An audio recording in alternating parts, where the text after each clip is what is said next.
సాంబార్ని ఈ విధంగా చేసి పెట్టిన టేస్ట్ అయితే చాలా బాగుంటుంది. దీనికోసం ఒక గిన్నె ఒకటి తీసుకొని 2 టమాటోస్, 4 ఉల్లిపాయలు ఎక్కువ వేసుకుంటే బాగుంటుంది.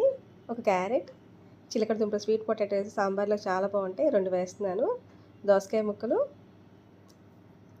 ములక్కాయలు, వంకాయలు, బెండకాయలన వేసుకోండి. సాంబార్కి సరిపడినంత ఉప్పు, కొంచెం పసుపు, 1 స్పూన్ కారం, 1 స్పూన్ ఆయిల్ వేసుకొని మిక్స్ చేసుకొని కొంచెం కరివేపాకు వేసుకొని ముక్కలు మునిగిందాక వాటర్ వేసుకొని ముక్కలు ఉడికించుకుందాం. ముక్కలు ఉడుకుతున్నాయి కదా, నిమ్మకాయ చింతపండు నానబెట్టుకున్నాను, జ్యూస్ చేసి వేసుకుందాం. అలాగే 1 కప్పు కందిపప్పు కూడా ఉడికించి పెట్టుకున్నాను, ఆ పప్పును కూడా యాడ్ చేసుకుందాం. కొంచెం బెల్లం ముక్క, కొంచెం కొబ్బరి తురుము వేసుకుంటున్నాను. 1 టీ స్పూన్ సాంబార్ పౌడర్ కూడా వేసుకొని మరిగించుకుందాం. సాంబార్కి పోపు పెట్టుకుందాం. 1 టీ స్పూన్ ఆయిల్ యూజ్ చేసుకోండి. ఎండుమిర్చి, జీలకర్ర, ఆవాలు వేసి వేయించుకొని, ఒక చాప్ చేసుకున్న ఆనియన్ ఒకటి, కొంచెం కరివేపాకు, దంచుకున్న వెల్లుల్లి వేసి వేయించుకొని కలర్ చేంజ్ అయిన తర్వాత సాంబార్లో వేసి మిక్స్ చేసుకొని ఒక 5 నిమిషాలు మరగనిచ్చి కొరియాండర్ వేసి సర్వ్ చేసుకుందాం.